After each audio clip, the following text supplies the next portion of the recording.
Fantastic. All right. So just by way of introduction, hopefully you've met most of the team by now, if not all of us.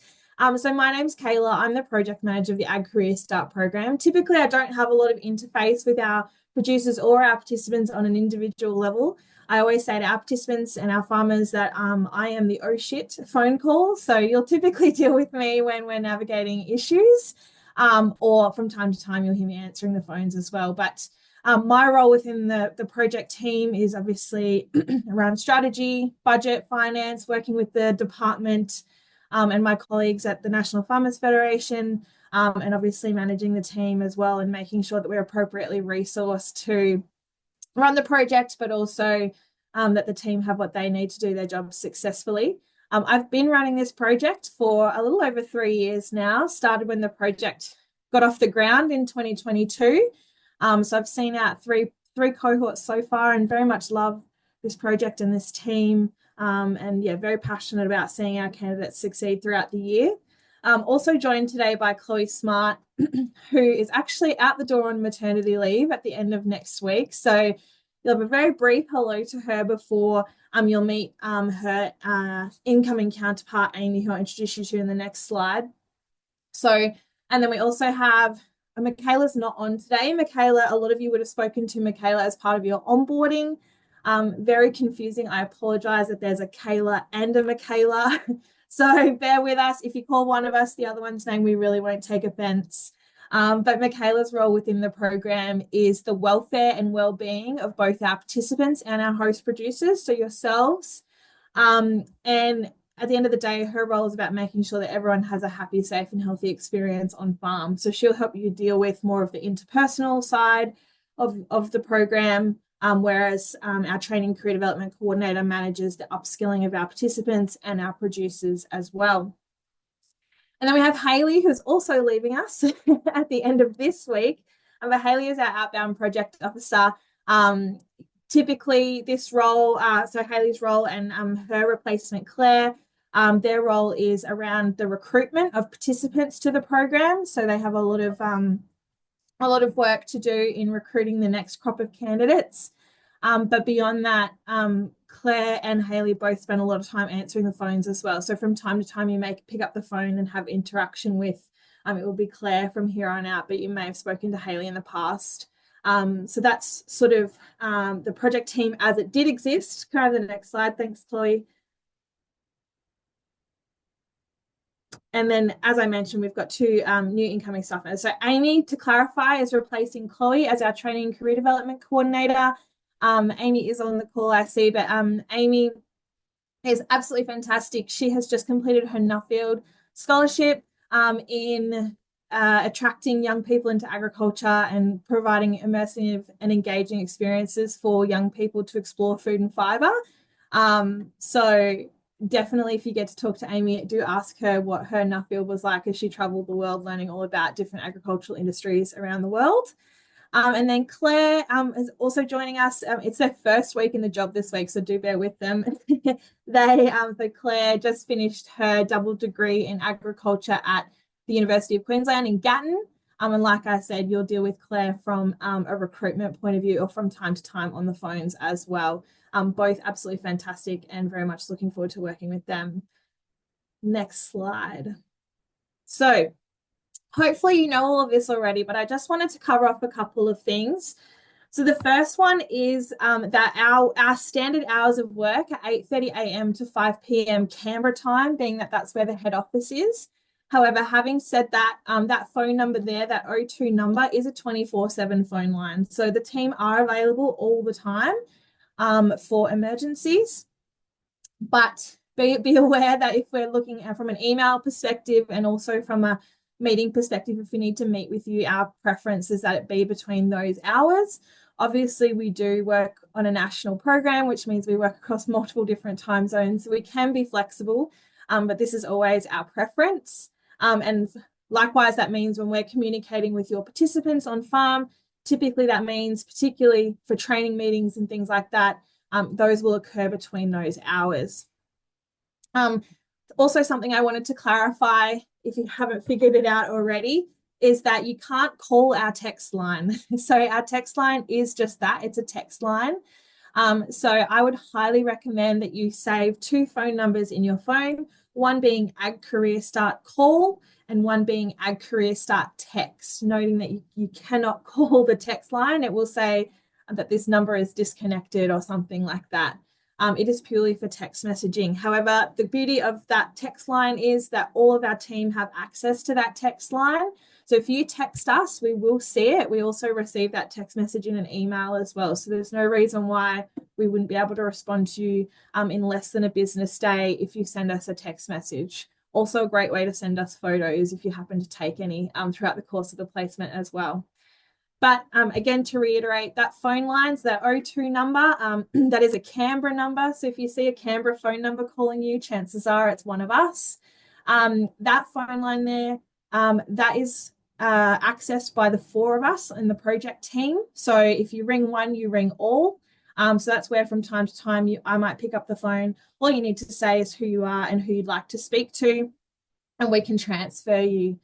Really important, and we ask this of our participants as well, that you avoid communicating with one specific member of the team on their direct line.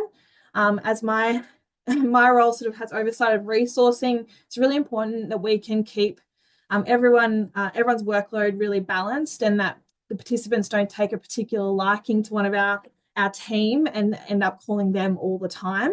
Really important that we can kind of share the load as we need to. As I'm sure you can imagine, we're going to have about 70 participants on farm across the country this year.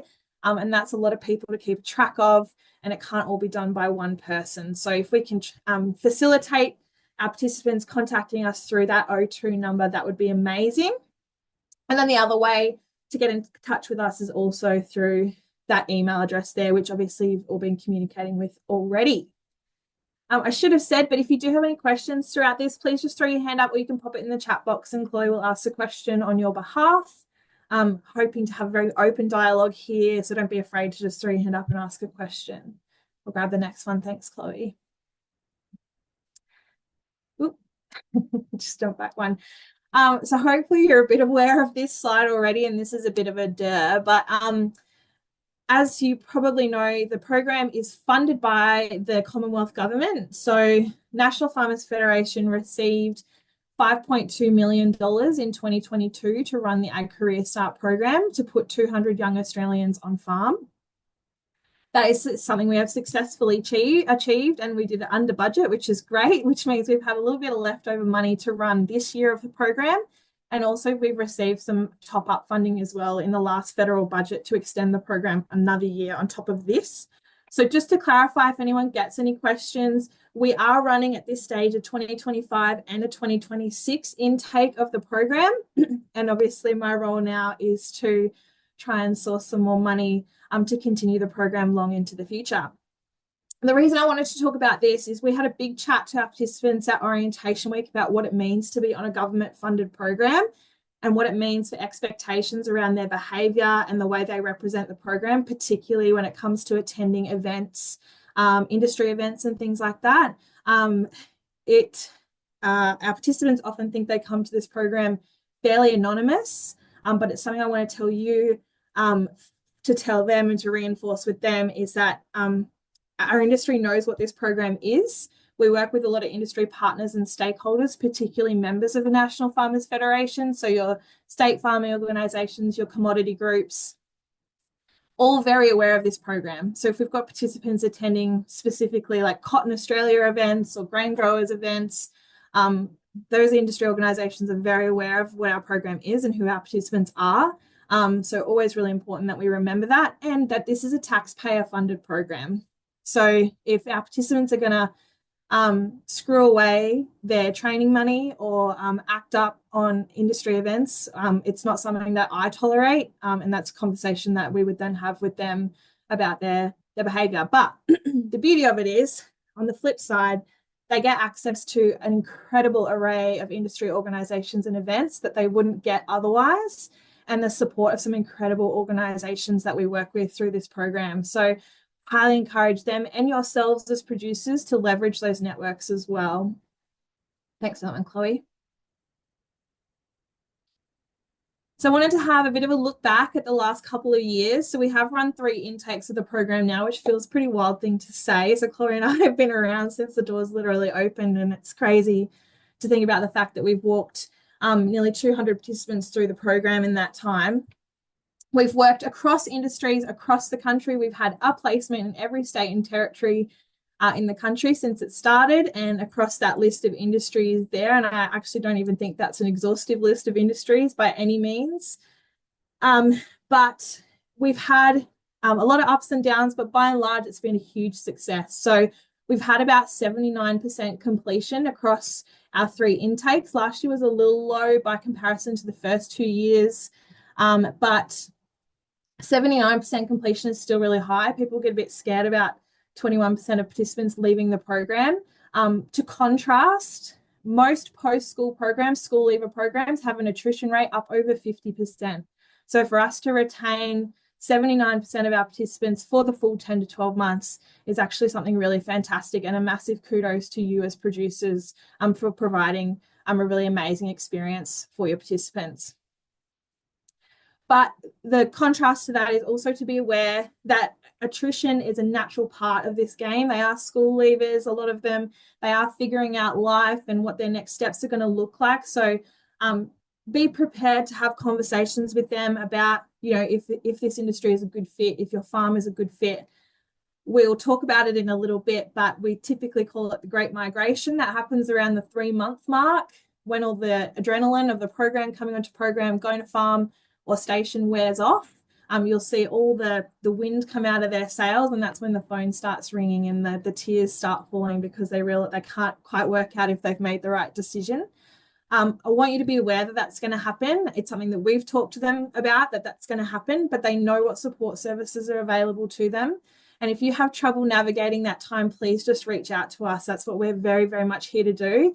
We've done it many years before, and we'll keep doing it years into the future, supporting them through that really sticky time of, I don't know if I've totally made a mistake signing up to this program and going to work in ag.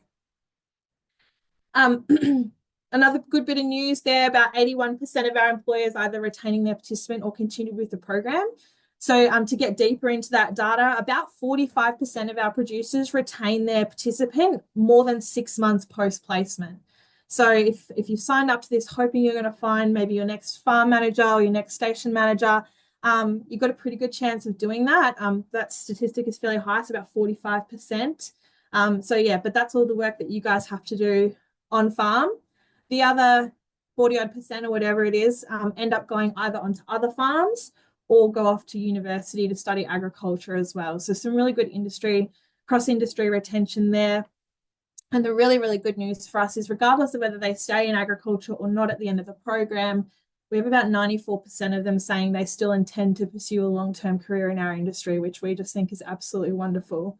At the end of the day, and you'll hear me talk about this a lot throughout the year, our goal in this program, yes, it's to retain young people in agriculture, but it's also to make sure that even if they leave farm, they don't run crying and screaming from agriculture, never wanting to come back again and talking all of their friends out of ever trying it out in the future. So for us, success looks like many things. And even though your participant might leave, it doesn't necessarily mean it wasn't a success from the perspective of building the reputation of our industry and ensuring that people want to work in it long into the future. We also did an economic analysis on the program last year. There's a lot of feel good tied up in this program, which is amazing. But I wanted to put some data around that feel good factor and actually the value that this program returns to industry long term.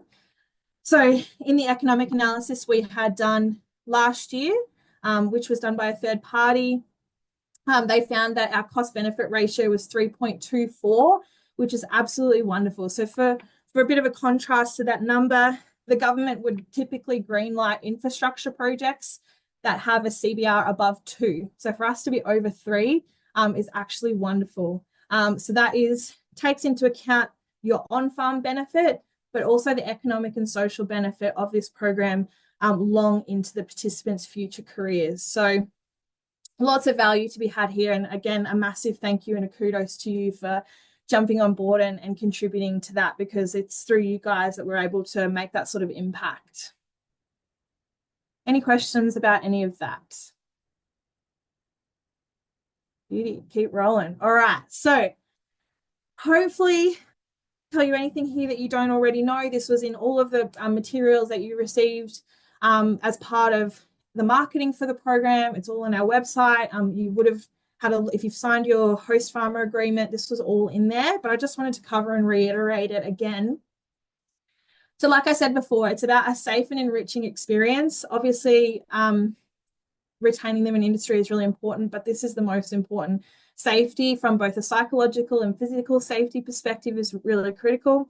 We do ask that you provide at least one identified point of contact for the program, which you should have already. Again, not telling you anything you don't already know here.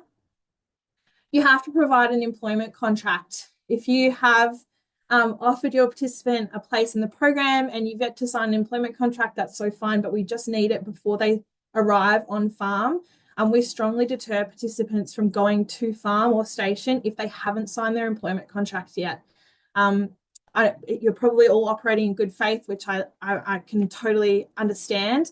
But from a safety perspective, they're not insured until they sign an employment contract. So they have to sign their employment contracts before they go to farm. So critical if you haven't done that yet.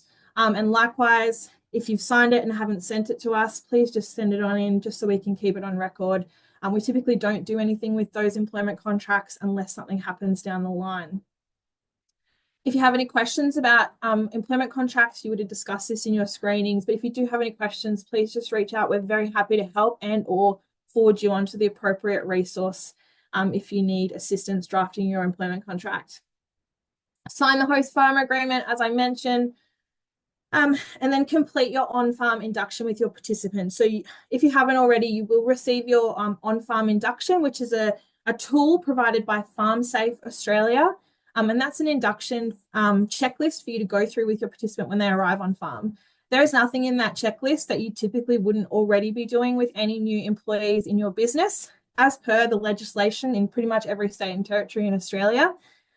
This is just us making sure the bare minimum induction gets done for all of our participants. It's also the means by which you access your farm safety incentive payment of $2,000. So this is just us making sure that you do the induction and then we can release that host farmer incentive payment to you. And Chloe and or Amy, depending on the timing of your onboarding, will provide you instructions about how to access that farm safety incentive at the time that's appropriate and when we've received all of your documentation, such as that host farmer agreement and your on-farm induction. Back one, thanks, Chloe. The next thing is about incidents, and this is something we've drilled into our participants at orientation week as well. Incident reporting is where participants tend to get a little lax, and if I'm honest, it's where host producers get a little lax as well. I just want to remind you all that whilst you are the employer, we still have a duty of care for the participants on this program, which means we need to know if something happens to them. So in their handbook, it says if they spend any more than 2 weeks out of the business, and that could be on annual leave, it could be sick, it could be dealing with family emergencies, it could just be that you guys are flooded out and you can't work for 3 weeks, whatever it is, we need to know. And then there's also an incident reporting hierarchy, which we'll look at in just a second. But reporting of incidents to the team is utterly critical. It's how we make sure, again, that they're happy, safe, and healthy. And that ultimately, if something happens, I don't get a phone call asking to speak to a Senate inquiry about something that happened to our participants on farm. I very much need to be aware if something happens. It's not from an investigation point of view. I'm not work safe. That is not our job. But we do have to know if something happened to our participants on farm. And ultimately, if anything, we can be a great support to you in navigating through those challenges because we've, again, seen it, done it before, and can access the appropriate resources for you if you need to. So please leverage us in those situations. Working with AgCAREERSTART team to assist in providing participant with training and development opportunities. Hopefully, again, not telling you anything you don't already know, but all of our participants do get $4,500 to spend on training, which we'll look at in a little bit. Chloe's going to talk to you about how you can assist us with that. Do introduce your participant to the local community and any industry groups outside your farm or station, and adhere to all other responsibilities as outlined in the onboarding handbook. I'll say what I said to our participants last week at O Week, which is that none of us, myself or Chloe or any of us, wanted to sit down and write a 35-page handbook. Unfortunately, we've had to, because it's the means by which we provide you with the rule book, the Bible, I suppose we call it, for everything you need to know about the program. If you or your participant has a question about how anything works in this program, a high chance the answer to it is in the handbook. So do have a read of it. It is really useful, but at the same time, any questions, always pick up the phone. I'll grab the next slide. Thanks, Chloe. Alrighty, that yellow box is a little annoying, so apologies, but this is the incident reporting hierarchy. So this is basically categorizes our expectations for how you would communicate with us when an incident occurs either on farm or off farm. And this is something we talked about with participants at O Week as well. Just because something happened off farm doesn't mean it's not going to impact their employment or their ability to participate on the farm. And that still means they need to tell us about it. So a good example of this is we had a participant get in a major car accident 2 years ago on her way back from some rural country races. She ended up getting airlifted to a hospital and had to ultimately spend a few weeks off station because of the injury. We weren't told about that for a couple of weeks. And so that's a really big red flag for me. So we just need to be aware of these things.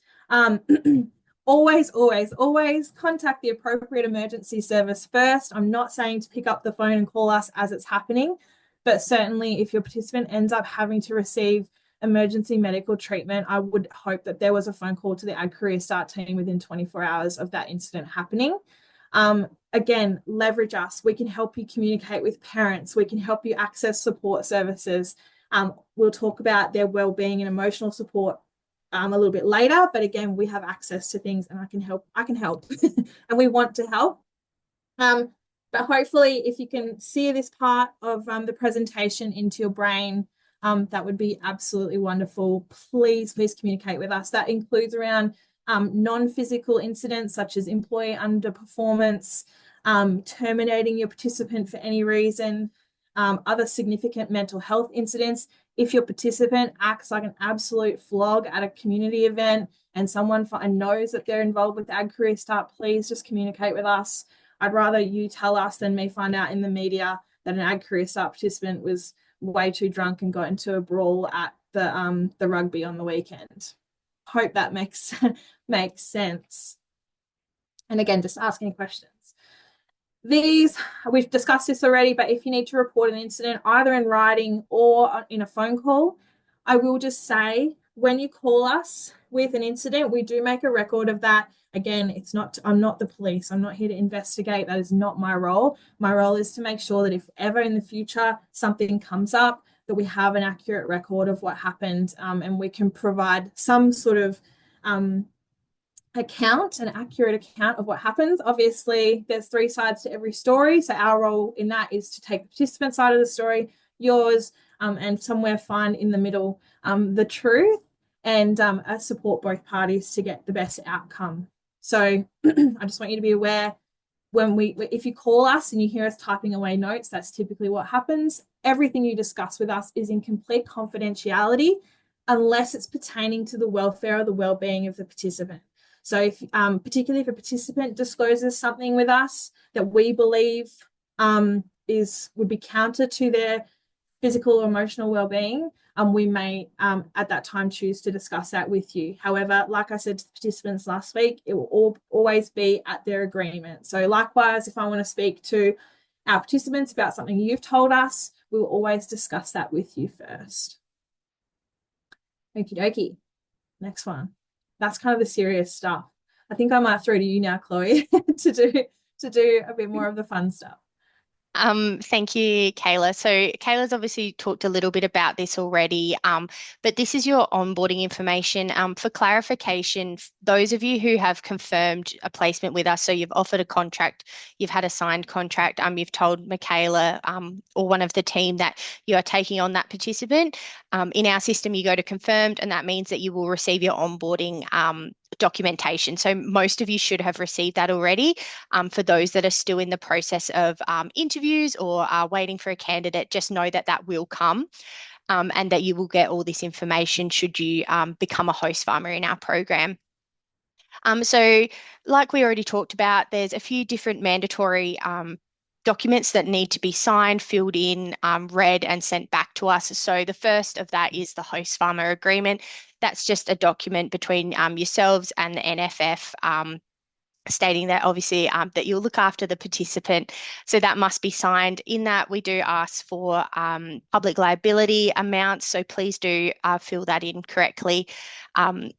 The second to that is reading the handbook. Obviously, Kayla said it's the Bible. It's got all the information you need. It is quite lengthy, unfortunately, but it does contain all the information you need for the program. As always, please just talk to us if you have any questions. Stressing it again, please, please, please make sure you have sent your participant prior to starting on farm an offer of employment or a contract, and that needs to be signed before they start on farm to make sure you are doing your legalities, that the participant is covered, and that the program runs smoothly. So please make sure that you are issuing your employment contracts and they are being sent through to us basically as soon as they start on farm. Each participant also completes an onboarding packaging. We won't go into too much detail about what theirs is. They also have a code of conduct and an agreement they need to sign with us, but they also do a online ag card module. They do 2 of them. So this is from a safety point of view from our program. So obviously safety is paramount in the Ag Career Start program. So the participants have all completed a ag card farm safety and also human resources online module. You can do them as well free on the internet if you so wish, or incorporate that into your own induction process. That is now being taken on by FarmSafe Australia, that program. And then host farmers must also do an on-farm induction with participants. So you will probably already be doing your own on-farm induction. This is simply a template that's just a tick box template, making sure that you're running through the absolute basics as per FarmSafe Australia standards. That tick box checklist and also the signed sheet needs to be sent back to AgCAREERSTART with the employment contract and the agreement as well. So once we have received the the on-farm induction, the host farmer agreement, and a signed employment contract, host farmers are eligible for a $2,000 payment that you invoice AgCAREERSTART for, and then we pay for you. That money can be used to do whatever you want. It doesn't have to be used on the participant, but it does it does go to you as a farm safety incentive payment. Within that, they are our specifics for the program. Obviously, most of your businesses have much more strenuous onboarding induction processes, so please obviously go through those as well. We just have those separate ones sitting on the side for AgCAREERSTART. And just as a reminder too, with onboarding your participant, sometimes we forget, but a packing list or a list of, what they need to bring is really essential. We have one for them in the AgCAREERSTART handbook, but also your farm or business will have specific needs. So please do make sure that you let the participant know that prior to them starting on farm so they can go and purchase things if they need to, making sure that they're set up ready to go when they do arrive on farm, because for some of them, this will be their first time. They won't know that they need high vis in certain situations, or they might not understand that they need to purchase their own motorbike helmet, etc. So please make sure that is very clear to them as well. And if there's anything specific, like they need a swag or whatnot, please let them know that as well.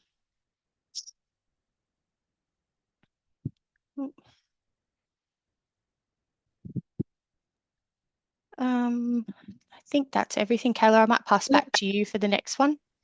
Too easy. It's a great segue. I know we love to use this terminology, common sense, as rural people. I'd like to challenge you to stop using that term this year and start referring to it as farm sense, which is something that a lot of participants will not have. And if anything, I think that's what you'll find most challenging about having your AgCAREERSTART participants on property this year. I just wanted to cover a little bit about this.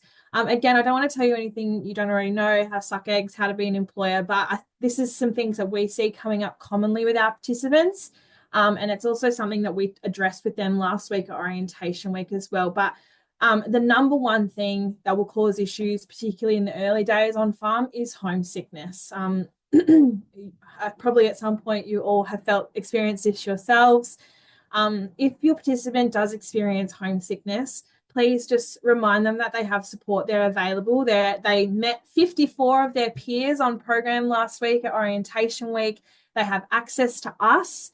So 24/7, like I said, we can't tell you how many phone calls we've received of crying participants on a tractor doing their first seeding, absolutely exhausted. But that's what we're there to do, to take the gas out of a situation, I suppose, and just de-escalate them when they're really having those rough weeks.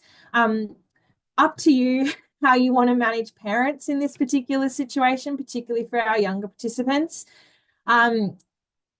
Our view is if they're an adult, you deal with the participant first, but if you want to take parents along this journey, that is totally your decision. But our approach within the team is that if we've got an 18-year-old on the program, then they are an adult and we'll treat them as such. And so typically we try and sort of keep parents sort of a bit of distance between the program and parents where we can. However, obviously that's very different if they're under 18 years of age. Again, not telling you anything you don't already know, particularly if you've got children of your own, cooking for themselves and knowing how to provide adequate nutrition. I can't tell you how many site visits I've done and seen participants literally eating tinned pineapple for lunch. If you can just help steer them in the right direction and know that we do provide them some support with this as well. So every single month we send out a newsletter. And as part of that newsletter, there's always recipes. They're really easy recipes, like there's a beef ragu we do, there's like a satay chicken, air fryer recipes, you name it. And we do provide them with a bit of instruction in that area. Sometimes when we do our monthly cohort catch-ups, which are like online catch-ups, we'll do it over dinner and we'll all cook dinner together and just try and make sure that they're fueling themselves properly. I don't know why, but this is something they just do not know how to do. So just keep an eye on them, remind them that Red Bull and a packet of ciggies is not an adequate fuel for peak periods, particularly for those of you who don't provide food. Managing their personal finances. Very much would like to let you know that we did provide them with a personal finance workshop at orientation week. So they've had the bare basics. As part of that workshop, they did get some resources, budgeting apps, you name it. They got all of it. So if they're having trouble managing their finances, you see that they never can afford, whatever they need to do on the weekends or whatever. Just remind them that they did have access to some free resources that we gave them through the program. Fatigue management, again, for some of them, this will be the first time working full time. And obviously we all know we go through extreme peak periods in this industry, which is wonderful and what we love about it, but they will struggle with it the first time. So if we can give them a bit of grace, but also at the same time, I'm never asking you to just tolerate poor behavior or inadequate management of themselves. But just be aware that these things they'll struggle with. Time management. We had a big long chat about time management, but again, not telling you something you don't already know, which is that for some reason young people seem to struggle with time. Housekeeping. If you're providing a living or accommodation rather for your participant, be empowered to make sure that they are keeping that property in adequate condition.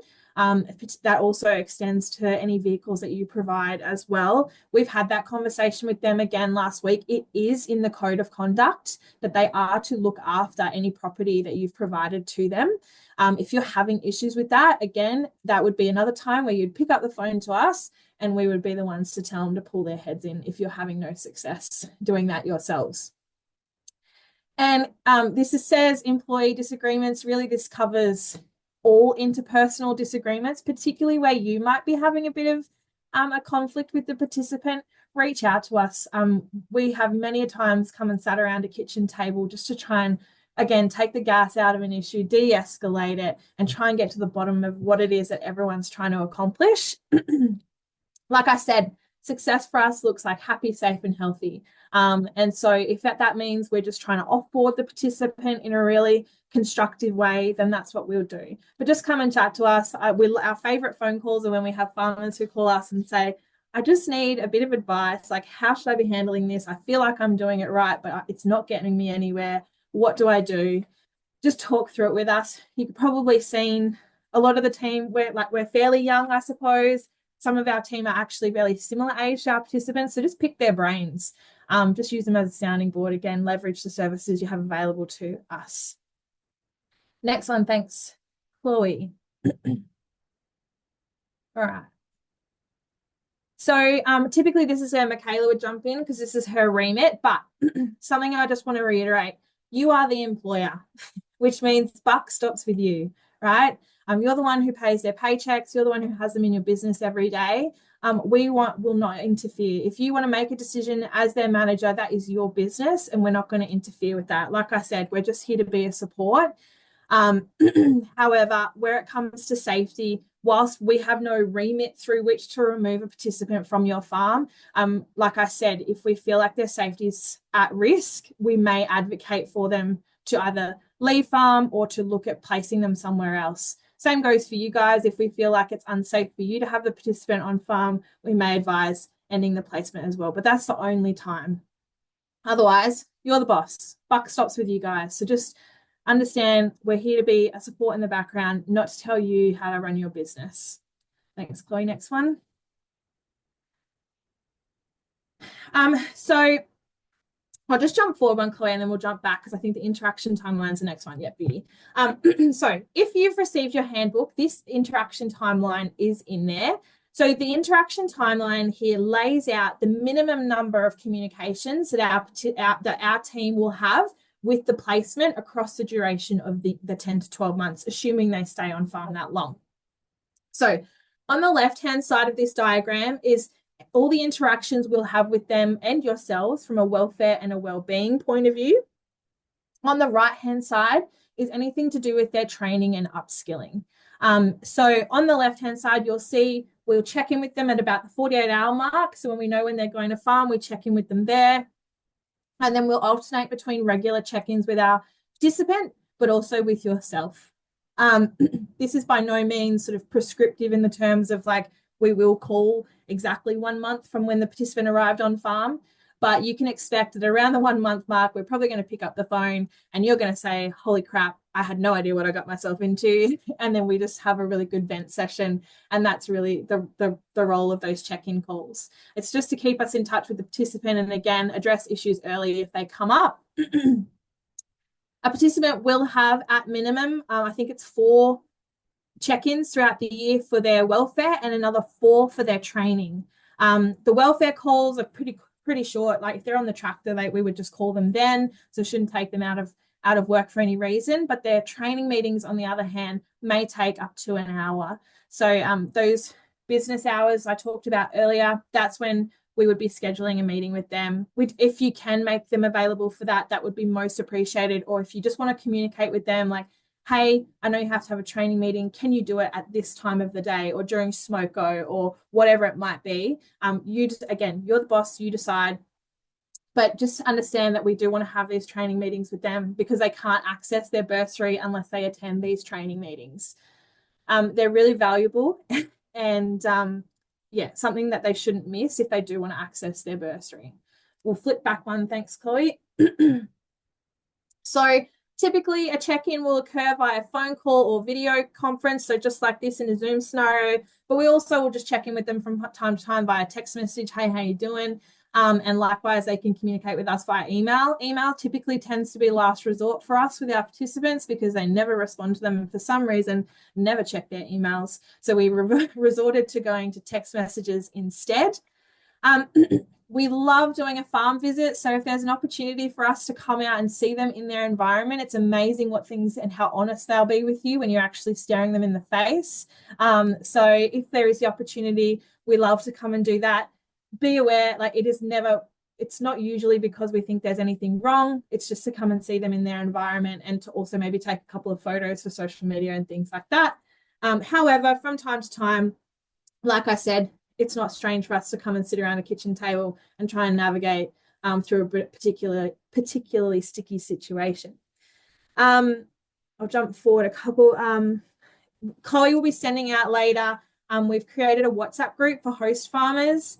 Please join that WhatsApp group. If you want to have an event in there, please do. The whole team will be in there. So if you want to ask us questions, do ask questions. If you want to share photos, success stories, pick the brains of some of our more experienced producers on the program. So for reference, we've got producers on the program who've been with us for 3 or 4 intakes now. So they've been through it before. They understand the program. So definitely pick their brains, hoping to make that a bit of a community of practice. And then the other thing about it being a Commonwealth funded program is that we kind of have to justify our existence, which makes for a really fun reporting schedule for me. So if we do send you a feedback form, please just fill that out because it ultimately helps us make the program a success, and also provide feedback to the department and the broader government that you see value in the program, or if you don't, but can at least help us make it better for future intakes of the program. Thanks, Chloe. Beauty, I'll throw back to you again. Beauty. So Kayla touched on the fact that we do training meetings with our participants. So if you weren't already aware, each participant gets $4,500 to upskill themselves throughout the program. This money is used to send them to events, to do courses, certificates in ag, really any form of industry engagement training. That $4,500 can be used to do that. We do ultimately try and leave it to be participant led. We find that creates a little bit more I guess, onus on the participant to utilize that money so that they can start to think about how they want to upskill themselves for their future in agriculture. But in saying that, we really value our host farmers' input as well. So if you or your participant comes to you and says, "Hey, I've got obviously my bursary to spend. What do you think would be, beneficial to spend it on?" Please do let them know, things that you are seeing gaps in their knowledge or events that you've attended that you would see value in. We certainly really do value your input in that training space as well. As I said, it's very much whatever the participants want to do. You'll see the list on the screen there, and that's not an exhaustive list. We have many, many things that the participants have done throughout the year.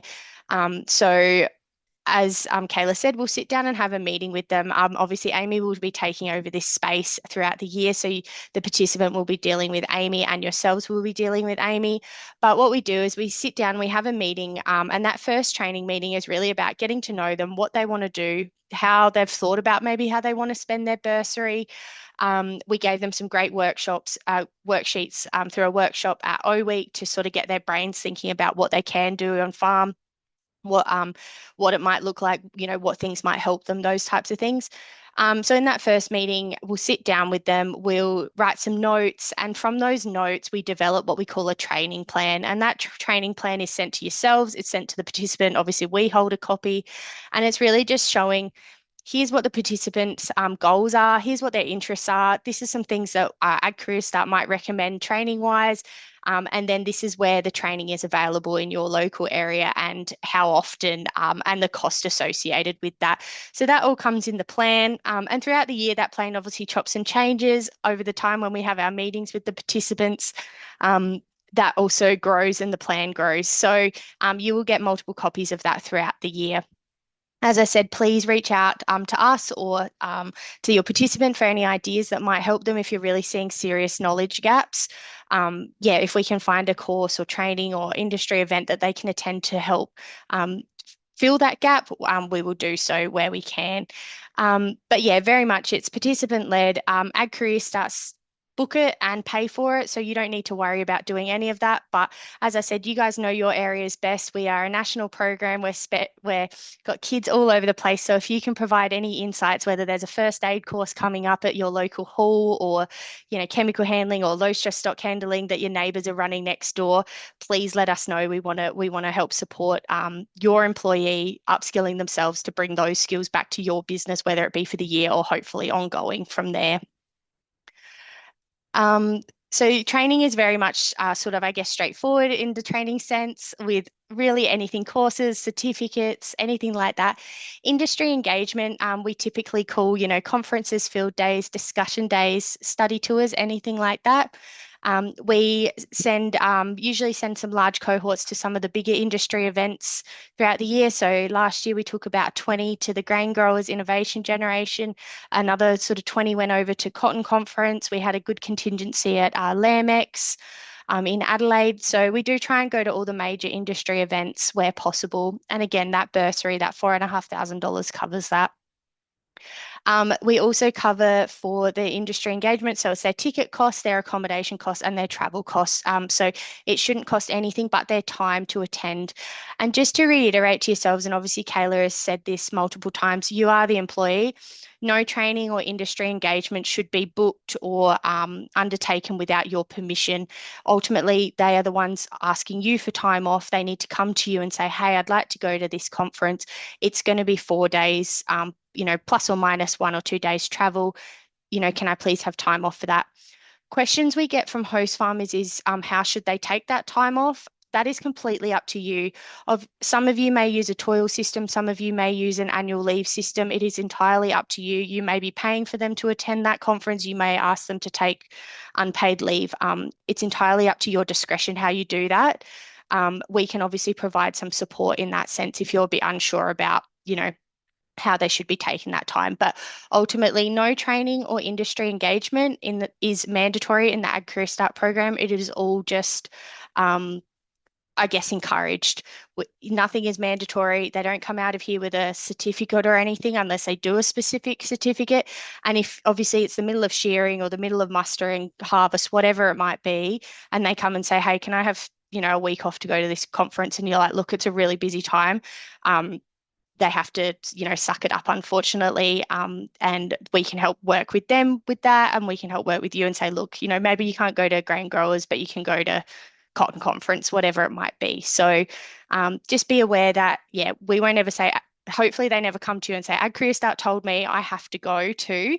That's never the case. It is all highly encouraged, not mandatory to do. So please, if you do see events or training, do let Amy know about those and work with her throughout the year to help your participant gain those skills to be able to upskill themselves, bring them back to your business and also to the agriculture industry in general.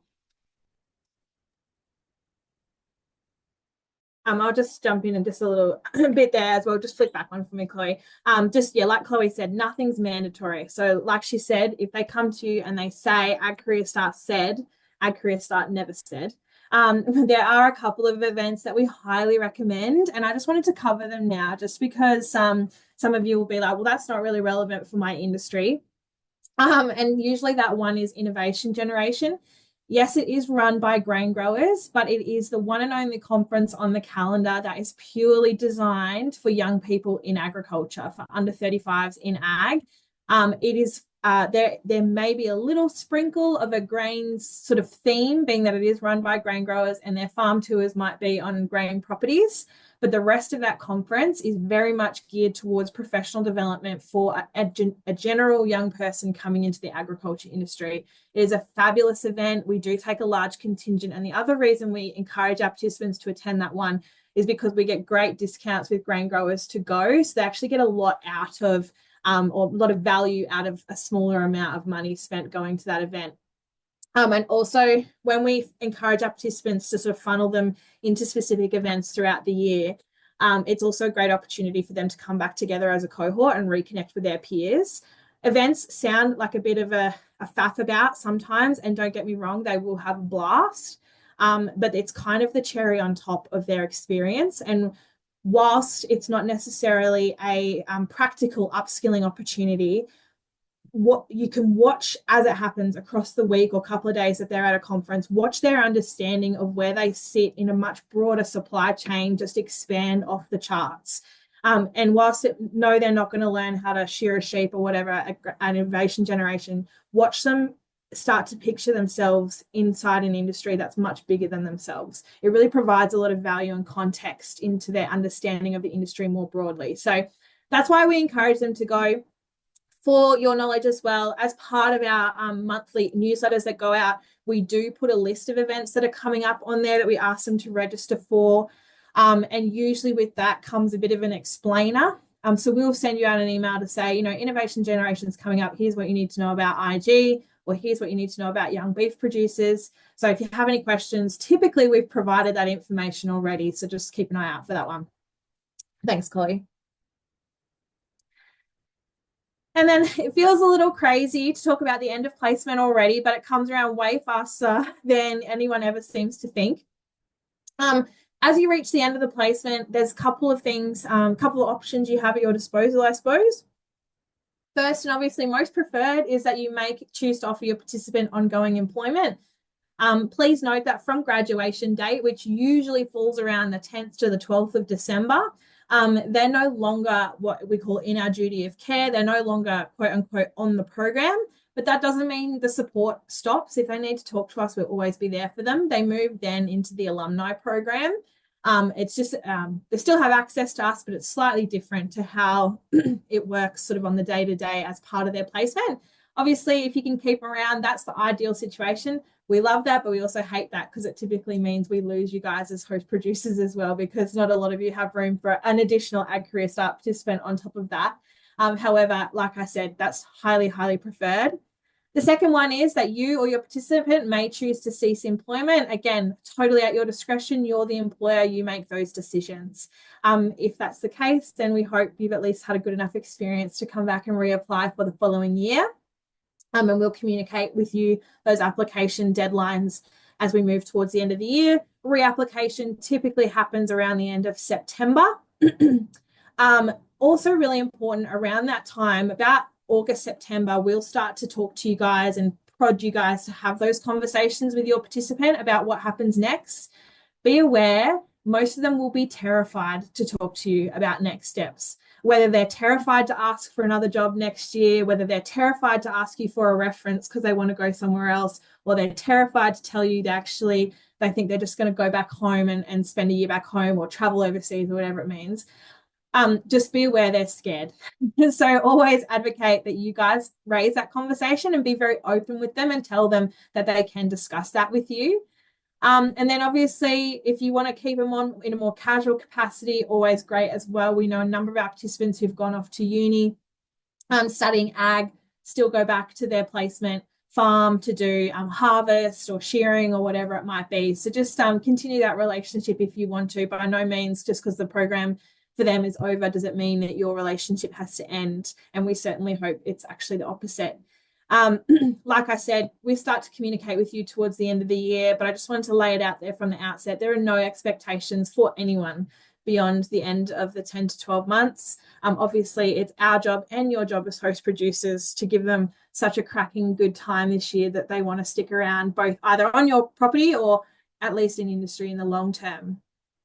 We do certainly ask that you write a reference letter for your participant towards the end of the year.